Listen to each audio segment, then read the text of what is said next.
Well, here we are, folks, back with another enthusiastic episode of Mr. Rotter's Neighborhood. And last we left off, I was working on some Buick Rockers. What we did do is complete the tear down and clean up of the rocker arms. I ran them through just a basic wash and some kerosene, and then some purple power after that. But what I got here laid out on the table is everything ready to somewhat assemble. I'm still in the process of honing out each individual rocker arm, but I'll give you a basic rundown here. Let me flip the camera around. Okay, so here we go. Camera's flipped around. This is what we got going on here. As you can see, over here is my drill and hone setup. And then just a basic drain pan. And then here's all the parts we have laid out. So here was the shaft, the heavy duty shaft from TA Performance that I took the liberty of tapping the end here for a 3/8 bolt. And then the small end holes here that are normally used for the one here and then the one here are normally used for retaining the newer style rockers for the 70 and up rocker arms with a plastic retainer. I've tapped this hole here in the far end and the other hole in the far end to accept a 5/16 18 set screw, which this is your set screw here. It's considerably smaller than what it was when I first started. But what you have to do is you got to take this set screw. It's normally I think it's 3/16 long, and then or maybe it's 1/4 inch. But I fit it on the Allen key here, and then grind it down some on the end so that it actually, when it's set in place up against the bolt, the head of the screw is below the edge of the shaft, so that way the rocker arm still slides on and there's clearance in there. But where we stand at today is I've went and I've started honing rocker arms. Now this is not a quick and simple, easy process. It literally takes hours and hours to do this, just because of how much you got to remove. Remember, we're removing almost 16 thousandths, so it does take a while. But when it's all said and done, the rocker arms move fairly smoothly on the shaft, right? So right now there's very little wiggle compared to the newer style rocker arms, and I might have them a little tight at this point because they do want to slide fairly easy, but there isn't much room for them till they bind. So I'll probably take them out a little bit further, but I still have the remaining 5 to do there.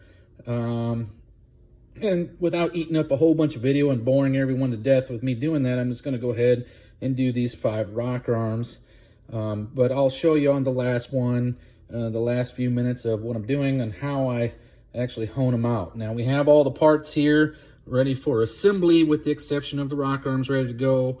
The shims, they're not, these are just basic valve spring shims, and all you want is a hardened steel shim.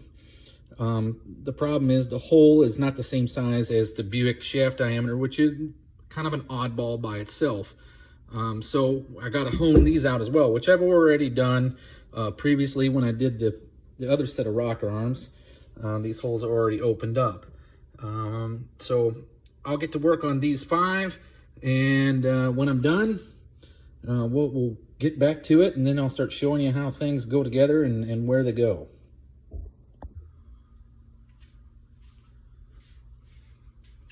Use liberal amounts of WD-40. Automatic transmission fluid will do it too, but what I do is I do it in steps of 50. I just count to 50 by doing it, then I flip the rocker, and I keep doing that until I reach about 300 seconds that I count, and then at that point it's going to start getting close. So from there I'll just kind of test fit it a couple of times. I usually do 25 more and then flip it and do 25 more seconds each time, and then it has a really good fit at that point.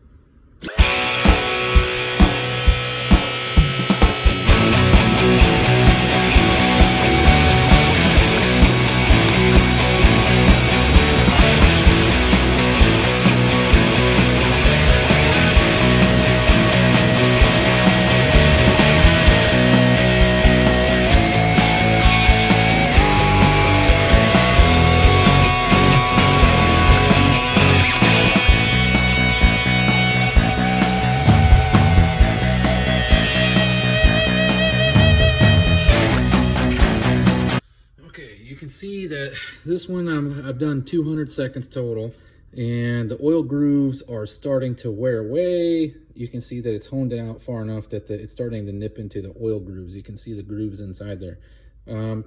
I've noticed that once the grooves are pretty much gone, that's when you are getting really close to it fitting the shaft. One thing I am going to have to do is go back and add an oil groove in there so that it can hold some oil to lubricate the shaft as it spins. I'm not going to go crazy. This is, you know, real simple and easy. The other thing I'm going to do is create a channel for it to for oil to go up to this. I guess you would call it an oiling hole, but it's more or less just like a spot where it gleans off oil as the rocker's rotating and pushes it over the top. But that's where I'm getting. So 100 more seconds.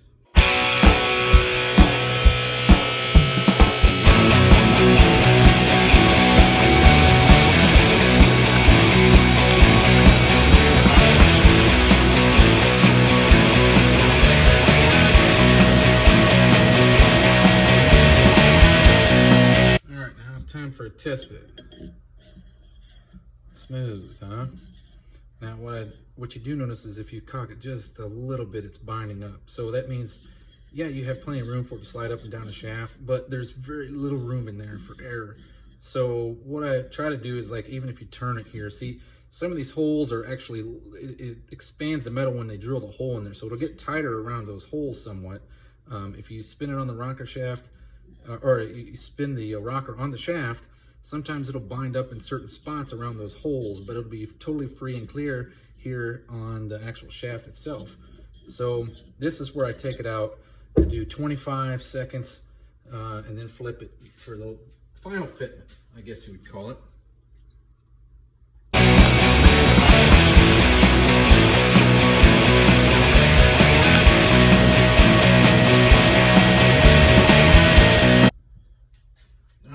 Should have a final fitment. We might have to go back for a little bit more, but it should be smooth and clean and easily operate on the shaft at this point. So let's see.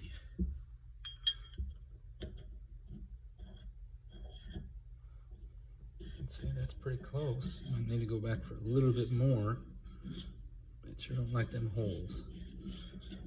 All right, so we'll do a little bit more. 10 seconds on either side.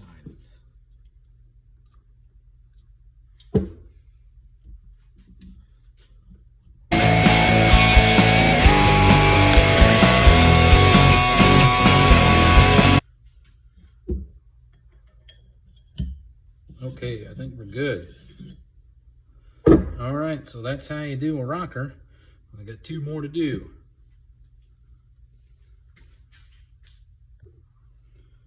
Last one, folks.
Should be a total of 300 seconds.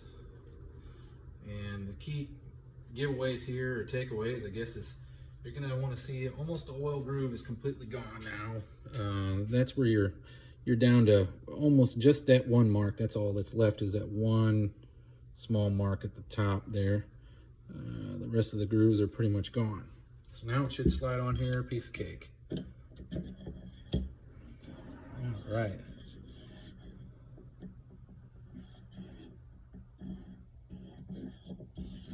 Still a little tight around them holes, so we're gonna do 25 more like planned.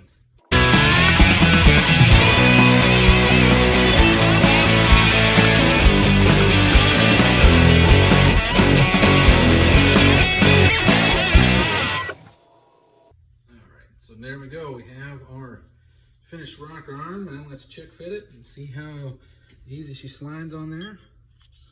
And then we gotta clean everything up.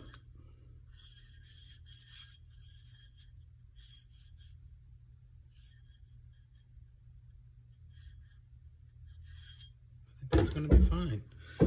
All right, well, now I gotta clean everything up. And we're gonna have to add some oil grooves back in there, and plus like a little oil chasing line, I guess, up to the top, so that it can push some oil out a lot easier than trying to squish it around the rocker. There was originally grooves in there in the top, but not lined up with the oil hole. It's a little bit off center. So we'll just make something that's a direct oil feed to it, because it's gonna have oil coming up through the push rod vise, coming up through the head, coming out the rocker stand. So it's going to be coming up through the push rod. I'm going to use a modified set of push rods, what TA likes to call hybrid rockers, but I just have cobbled some stuff together using 440 Mopar push rods and some big ends from Buick. But it's the same concept. It's just a piece together push rod. So that's an adjustable push rod. All right, well, that's it for now. I'll get them cleaned up, and then we'll start it on some oil holes.